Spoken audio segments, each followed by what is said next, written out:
This video is for students who are ready to finish up their circular loom weaving. So for starters, I'm going to be showing you what we're going to do just to tie this off. So I'm going to slide my needle off of the yarn, pull this pretty tight but not too tight, and then you're going to go around and through and pull once like that. And then you can do that one more time. So I have a loop, I'm pulling through and going once more, just kind of like double knotting. Then carefully, I'm going to snip. I don't want to get too close where I snip my knot, but close enough so I don't have a little tail. Then you can kind of slide that down to make it look nice. So in this video, I'm going to show you how you can keep this on your plate and let it be decorative. And some things that we can do to make it look finished, because right now it just looks like it's kind of sitting on a plate, but what we're going to do is we're going to make the loom decorative, and that's going to kind of complete our art. So I'm going to show you some different options for things we can do.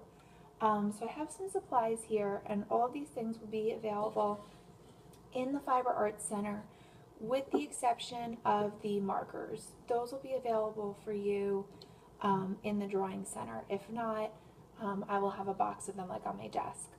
So for starters, what we want to do is kind of think of how we could hang this. So you can choose to either have it hang from one string at the top or kind of one where it goes like this. So I'm going to show you, we're going to get a hole puncher from the Fiber Arts Center, and you're going to kind of just slide it onto your plate. Don't go too close to the edge. Go as far in as you can and make your loop. So if you wanted to do where it's just kind of one string, you could go through like this, knot it, and then it could hang from the wall through there. Or you can go over a few notches and remember, so go all the way. You don't want to go too close to the edge because then it's going to rip. And from there, you can get a color of yarn. I suggest kind of keeping with the same color scheme because it looks nice. Depending on how long you want it to hang, you can kind of go through here if you like. Okay, so just regular tying. Then you could snip those off. So I think about this long would be good.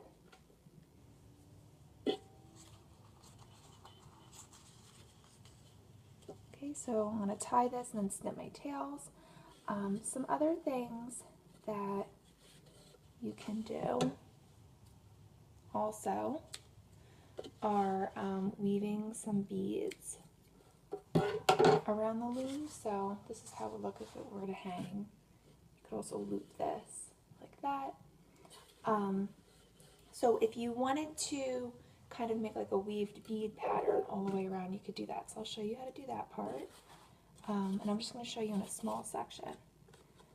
So you could go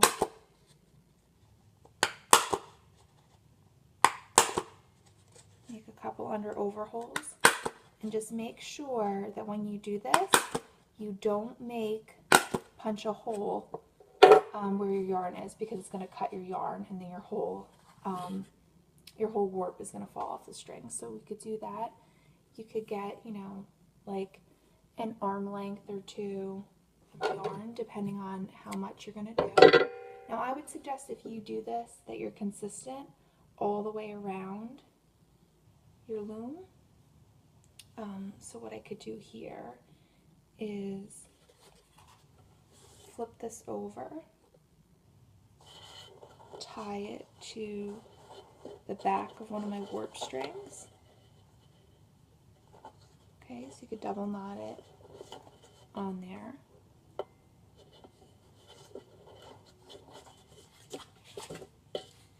And then you can go through. And this is kind of like sewing, only you have a nice big hole to put your needle through. Slide one bead on and go through the hole. Okay, Then you're going to go back through this hole, and you can get another bead. So it's kind of cool. You can see I chose beads that are with my color scheme, so I have all these kind of warm colors. You want to kind of really be intentional about what colors you choose, you know, based on what you want the look of your finished loom to be. Okay, so I could go through here, and you could choose to go all the way around the plate if you wanted to, but that's kind of a cool look. So then when you're all done, you can just go through here twice and just knot it off. Okay, and then snip. Now another thing that we could do is we could add some fringe. Fringe tends to look good toward the bottom. If you do it on the top, it's going to hang over. So find first where your top is, and then you can do, you know, a couple holes for how you want to put these in here. Now I have some groups of colors. You could do one color, you could do multiple colors. This is about 7 inches long. Try not to go smaller than 7 inches because it'll be tricky for you to knot, but you can go bigger as well if you want longer fringe. So I'm going to fold this in half, and I'm going to pinch it. Now this is going to be kind of like threading a needle. Okay, pull them all through, but not all the way, so you want to be able to loop your finger through there. Then you pull all the tails through,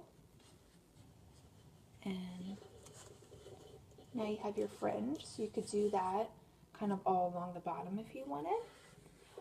Another option that you have for decorative things is you could just get some markers, and since all of our different weaving projects are kind of inspired by African or Native American cultures, those kind of geometric patterns tend to look really nice with weaving.